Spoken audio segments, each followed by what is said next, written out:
Hi, everyone, and welcome back to the Divine Council mini-series, where I take larger concepts from the Divine Council worldview and break them down into smaller, bite-sized, easily digestible pieces so we can really start to grasp these concepts before we build ourselves back up again. So this is going to be lesson 2. Last week was our introductory episode on divine plurality, and if you haven't had a chance to go and check that out, I strongly urge you to do so because it's really going to cover a lot of these concepts that are going to be at the forefront as we continue through this series. So, just super quick recap of last week. We looked at divine plurality, which, of course, is the concept that just as Yahweh created a human family to help him carry out his will and his ultimate plan, he also created a divine family to do the same thing. This in no way violates Yahweh's sovereignty, his authority, or his role as the sole creator and master of the universe. In fact, it really adds to it and starts to answer a lot of our questions that we have a hard time answering in Christianity. So, on the heels of divine plurality, naturally, the next step is to discuss evil, particularly the origin of evil in the garden, which is much bigger than the Sunday school version, as you can imagine. Now, if you saw the title of this, the Satan or the Satan, it probably seems a bit odd. But if you've been following the podcast or you're familiar with some of these divine council worldview concepts, then I think you probably know where we're heading with this. So, without further ado, let's get to it. The Satan, the origin of evil. So, the reason I wanted to move into evil following divine plurality is because I think without the backdrop of the divine council worldview, people tend to struggle to explain the origin of evil or Satan or the devil or however you want to call that figure in the world. If God didn't create evil, then why does it exist? And if God did create it, then does that mean God's just cruel? And why would God allow suffering in the world? So I think in modern Christianity, this concept of evil, we tend to see it as an evil figure or this devil character. Some of us have that sort of Hollywood figure of the red guy with the horns that sits on your shoulder and harasses you. I think he's often viewed as an autonomous figure that opposes God. And unfortunately, my take on this is a lot of these concepts have been adapted from the post reformatory evangelical ideas.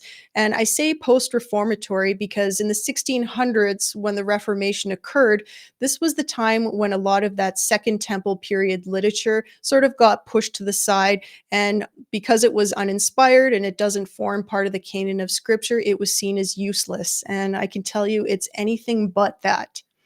So the Sunday school version is that this devil or Satan character simply exists without origin and then randomly comes to Eve in the Garden of Eden in the form of a serpent or a talking snake and tempts her. Now, for some odd reason, many denominations believe in a pre Genesis 3 fall, which was that Satan, or if you're speaking through the Latin Vulgate, Lucifer, was the most beautiful angel and he fell from heaven, taking a third of the angels with him. Now, I'm not sure why this got pushed into our brains as muscle memory and doctrine, but it is nowhere to be found in scripture. This is actually falsely adapted from a fictional story called Paradise Lost by John Milton, published ironically also in the 1600s around the time of the Reformation, but somehow has made its way into a lot of folks' theology and doctrines for some unknown reason. So we need to get that straight right off the hop that there is no evidence of a pre Genesis 3 fall. As we move forward in the divine council worldview, we're going to be touching on three different rebellions because these are the rebellions that, in the minds of a Second Temple period Jew, both caused sin to enter the world and caused sin to proliferate in the world. The first one being the Genesis 3 fall, which we're going to focus on today. The next one is going to be the Genesis 6 event, where the sons of God transgressed their proper dwelling place, came down to earth, consummated with the daughters of man, and had these hybrid Nephilim creatures which roamed the earth. And then the third being the Genesis 11 Babel event, where, of course, we know what they tried to do there. Yahweh had to come down, confuse the languages, fix the borders, disinherit the nations. As I mentioned briefly in last week's episode, he allotted these disinherited nations to his lesser created Elohim, who ultimately rebelled against him anyways. But by Genesis 12, he had taken Israel for himself. He started over again, Jacob, my portion, and eventually came up with Jesus, the incarnation and the salvation plan, which was the way back from this entire mess. So, as I said, today we're going to be focusing on the Genesis 3 fall and the origin of evil as it pertains to the divine council worldview. Okay, so in order to do this, we first have to examine this word Satan. And some of the stuff that I'm going to say here today is going to be a huge surprise. It was for me the first time I learned it, but now it actually makes perfect sense. So, there is no proper noun, Satan, in the Hebrew Bible. Satan is not anyone's name. In fact, most often when you see the word Satan in the Hebrew Bible, it's the Satan, the Satan. It's not a personal name of anyone. So there is no Judeo Christian Satan figure in the Hebrew Bible. Now, Satan is a noun with a definite article prefixed to it. So proper personal nouns don't follow this rule. What do I mean by this? Well, just as in English, you don't put a the in front of someone's name. I would not call myself the Brooke. Perhaps someone who's incredibly egotistical might put a the in front of their name, but most of us wouldn't do that. So if this was a personal name, we wouldn't see the word the in front of it. Makes sense? Hebrew and English follow the same rules when it comes to that. They don't tolerate a personal article prefix. So the Hebrew word that we're going to see for the Satan is ha-satan, which means the adversary or opposer. Now, remember last week when we talked about Elohim as not being a particular set of attributes, but actually describing those that live in the unseen realm or the heavenly realm. This is just where you live. If you live in the unseen realm, then you can be called an Elohim. Yahweh is called an Elohim. The sons of God are called Elohim. We looked at that in the plural from Psalm 82. Disembodied dead, such as, remember the ghost of Samuel? We went over that story. He was called Elohim as well. Well, think of Satan the same way. So Satan is the adversary or the opposer. It's just a job description. So multiple figures can actually be in this role. And the thing that I really want you to erase from your mind right now or put aside is that Satan does not necessarily mean evil. Sure, we do have evil adversaries in scripture, but anyone who is in opposition to someone else can be called an adversary. For example, the angel of the Lord is actually called Hasatan in Numbers 22. Why don't we actually go there right now? Pull up Numbers 22, and I'll just read verses 21 and 22 for you, and this will be from the ESV. So Balaam rose in the morning and saddled his donkey and went with the princes of Moab. But God's anger was kindled because he went, and the angel of the Lord took his stand in the way as his adversary. Now he was riding on the donkey, and his two servants were with him. Okay, so there we go. We see the angel of the Lord acting as an adversary. So anyone who is in opposition to anyone else can be called the adversary or Hasatan, as you will see in the Hebrew Bible. So we need to think of this more as a function of the heavenly court or a function of office. So the adversary role, we consider this a function of the heavenly court. Now, the adversary, let's look at another example in Zechariah 3, verses 1 to 2, where the adversary is actually acting as sort of a prosecutor. So we'll pull up here Zechariah 3, verses 1 to 2. This is a vision of Joshua the high priest. Then he showed me Joshua the high priest standing before the angel of the Lord and Satan. And if you look in your footnotes, that will say the adversary, standing at his right hand to accuse him. And the Lord said to Satan, "The Lord rebuke you, O Satan, the Lord who was chosen Jerusalem rebuke you. Is not this a brand plucked from the fire?" And now some of you will say, well, hold on, hold on. In the English here, the S is capitalized. It's not actually capitalized in the Hebrew. It is listed as the Satan or Hasatan. So that's actually cheating when you see that in the English Bible. So this word is actually found as a noun 27 times in the Hebrew Bible. Now, 10 of these times are without an article, meaning it's just Satan, not Hasatan, but 7 of those times are humans, and 3 of them are actually the angel of Yahweh. So we have 1 Samuel 29:4, 2 Samuel 19:23, 1 Kings 5:4, and 1 Kings 11 and 11:14. So I'm just going to pull up 1 Samuel 29:4 for you, just to show you what I'm talking about here. But the commanders of the Philistines were angry with him. This is David they're talking about. And the commanders of the Philistines said to him, "Send the man back, that he may return to the place to which you have assigned him. He shall not go down with us to battle, lest in the battle he become an adversary to us. For how could this fellow reconcile himself to his Lord? Would it not be with the heads of the men here?" So here, David is actually being referred to as the adversary. So again, not necessarily an evil being. So, to whittle it down, when you see the word Satan in the Hebrew Bible, keep in mind that this is anyone who is in opposition to anyone else. This can be a human being or a divine being. And as I said, we even have 3 instances where we're talking about the angel of the Lord. So, obviously, not an evil being there. All right, moving forward. So, who was in the garden then? Well, it was not a talking snake.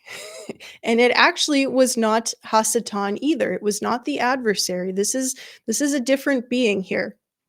Now, it's important to know that ancient Near East folks believed that animals were a vehicle for manifesting divine presence in a story. That's why you see this serpent language. We're not getting a lesson on zoology here. We're not talking about an actual snake. This is the belief that divine beings could manifest themselves as different animals, and the animals would be chosen based on certain traits of that divine being. So, what we know from the divine council worldview background is prior to Genesis 3, it was God's intention that the humans and the divine beings dwelled amongst each other. So the heavens would have been open to the earth, they would have been open to the garden. So it would not have been uncommon for Adam and Eve to converse with a divine being.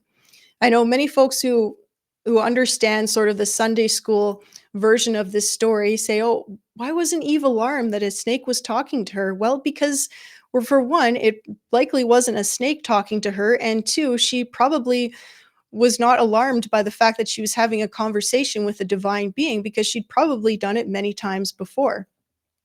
Now, the New Testament. Now, let's go over the New Testament reference for the serpent here because that's inevitably going to come up. And now, this is the serpent listed as a divine being. This comes up in 2 Corinthians 11:3, 1 Thessalonians 3:5, and Revelation 12:9. So, why don't we go over to Revelation 12:9 just as an example? And the great dragon was thrown down, that ancient serpent who is called the devil and Satan, the deceiver of the whole world. He was thrown down to the earth, and his angels were thrown down with him here. So, John is not giving us a lesson on zoology again. He's not talking about a snake. He's relating this serpent back to a divine being. Now, if John is right, then we have to be talking about more than a snake. We're talking about a divine being that later evolves into the personal or proper name of Satan, which more on that in a bit. So now the Hebrew for Satan is actually Nakash, which means diviner, shiny thing, serpent. And this language of Nakash was used in reference to a divine throne guardian. So it's important to note that in the belief system of the ancient Near East, folks thought that the shiny things or the celestial objects were in fact divine beings. So throughout the Old Testament, whenever you see celestial beings or things that are shiny, such as Son of the Morning Dawn from Isaiah, we're talking about some sort of divine throne guardian or some sort of diviner or serpent. These are all interchangeable. But the proper word in the Hebrew Bible is going to be Nakash for the being that Eve was actually conversing with here in the garden. So this Nakash identifies the villain as the divine throne guardian. So this was the first being to rebel against God. He asserted his own will against Yahweh and is labeled later as Satan, personalized as a Satan figure by New Testament writers. So, this Nakash, or serpent, was a semi divine being whose job it was to guard sacred persons or objects. Now, he would have had wings and feet similar to the seraphs from Isaiah 6:2, such as you see what you see in that picture there. And his job may have been something to, such as to guard the tree of divine wisdom. He would give divine info or oracles, which we saw him do exactly in Genesis 3. So the Nakash became a standard way of presenting evil in the Old Testament. Now, let's move forward to something that is probably going to be equally as shocking for most people, that this Nakash, or this original rebel, as I'll refer to him as, is not the guy you see in Job. Believe it or not, the character that you see in Job here is actually a member of the divine council, and he's doing his job as the adversary, which is to go to and fro the earth, throughout the earth, to see who's righteous and who isn't. So, just to refresh our memories here, why don't we go over to Job chapter 1, and I'll just read through verses 6 to 9 here, and so you can see what I'm talking about. Now there was a day when the sons of God came to present themselves before the Lord, and Satan also came among them. Okay, so the context of this is we're in the presence of a divine council meeting here, and the adversary is also present in that divine council meeting. The Lord said to Satan, "From where have you come?" Satan answered the Lord and said, "From going to and fro on the earth, and from walking up and down on it." And the Lord said to Satan, "Have you considered my servant Job? And there is none like him on the earth, a blameless and upright man who fears God and turns away from evil." Then Satan answered the Lord and said, "Does Job fear God for no reason?" So, what we have here is an adversary who's kind of crossing the line a little bit here. He's challenging God as to whether or not Job is actually righteous. Would Job continue to worship God if everything was taken from him? So, like I said, the context for this is a divine council meeting. So, we're getting sort of a bird's eye view of God. The books are open, the courts are there. We're in a meeting here, and the adversary, the person or the character or the divine being here, we can refer to him as either an angelic being or a heavenly being, would likely be more proper, is approaching Yahweh here and challenging him as to Job's righteousness. So, as we'll see, just like in Zechariah 3 that I mentioned, the Hebrew lexicon here in Job is Hasatan, or the adversary. What you'll likely see in your English Bibles is a capital S, but if you go through in either your Interlinear Bible or in your Hebrew lexicon, you're going to see Hasatan, which is the Satan, the adversary, the opposer. Again, not a personal name, this is a generic title. So, like I said, this is also not the Nakash from the garden. This is not the original rebel. This is not someone who is in rebellion of Yahweh. This is someone who is currently doing their job. Yeah, he may have pushed things a little bit far here by challenging God, but God responds to his challenge, and everything we see after this point in the book of Job is the response to the challenge by the adversary. So the adversary is doing his job. He's observing who is living righteously or not. And this falls in line with numerous books mentioned throughout scripture, such as the Book of Life, etc. We have a divine council meeting. We have the courts. The books are open. This is going to be standard in a few places throughout scripture that we'll see later on. So he challenges God's assessment of Job's character, God's omniscience, his truthfulness, and God responds to the challenge to show who's right. And this also explains why the conversation between Yahweh and the adversary was so casual. I remember the first time reading Job when I was sort of in that modern evangelical mindset, and I thought to myself, why is Yahweh's conversation with the devil or Satan so casual here? It's as if he expects him, and the two of them are almost buddies in a way. Well, it's so casual because the guy's just doing his job. This is a divine council meeting, and Yahweh's not surprised to see him. He's checking in with him because this is what he does. He goes throughout the earth to test the character of people. So there's actually nothing surprising about that here. So, main takeaway from this, when you think of the original rebel in the garden, the Nakash, the serpent, shiny thing, however you want to refer to him as, this is not the same being as Job. The character in Job, the heavenly being in Job, the angelic being, however you want to refer to him, is just one adversary. And as I said earlier, there could be more than one adversary. This is not necessarily one being's job. This could actually be multiple beings. We don't actually know. So let's take a look at Satan in the New Testament. This is going to be our last little section here as we wrap up. I want to keep these pretty short, guys. Don't want to keep you too long on this. So, what about Satan in the New Testament? Naturally, you're going to be thinking, okay, that's fine, Brooke. I see that it's the Satan in the Old Testament, but we clearly have Satan now being personified in the New Testament as sort of one figure that opposes God. So, although I will add, as I just said, nothing actually identifies this being as a single figure. Now, the Nakash, New Testament writers dealt with the Nakash by sort of attaching him to a personal role in the New Testament and becoming God's great enemy or the devil. So he takes on the main adversary role, the evil adversary role, and becomes personified as the being that we know to call as the devil in the New Testament. So this occurred kind of during the Second Temple periods where writers had to decide how to reconcile this idea of the adversary. Are we dealing with one figure or are we dealing with multiple figures? So, in the intertestamental period literature, the word Satan actually starts to disappear, and we see various names popping up, such as Beliar, Belial, Mestema, Angel of the Darkness, and this all pops up from the Dead Sea Scrolls, the Apocrypha, and the Pseudepigrapha. So eventually, the Nakash becomes identified with the opposer who was the one that tempted Jesus in the wilderness in Matthew 4. So it evolved into having some sort of authoritative role over the figures of darkness or the demons and different entities. So the reason why we see Satan as a main personified figure in the New Testament is the intertestamental period writers and the New Testament writers had to start to rationalize this somehow. How were they going to reconcile evil in the world? And since they knew that the Nakash was the first being to rebel against God, and he was cast down to the earth and he's been here ever since. He gets his sort of claim to fame there as being the main opposer, and also is granted the title of having some sort of authority over these other demons or figures of darkness, other entities, all while of course being under God's authority, because nothing happens without Yahweh being aware of it, of course.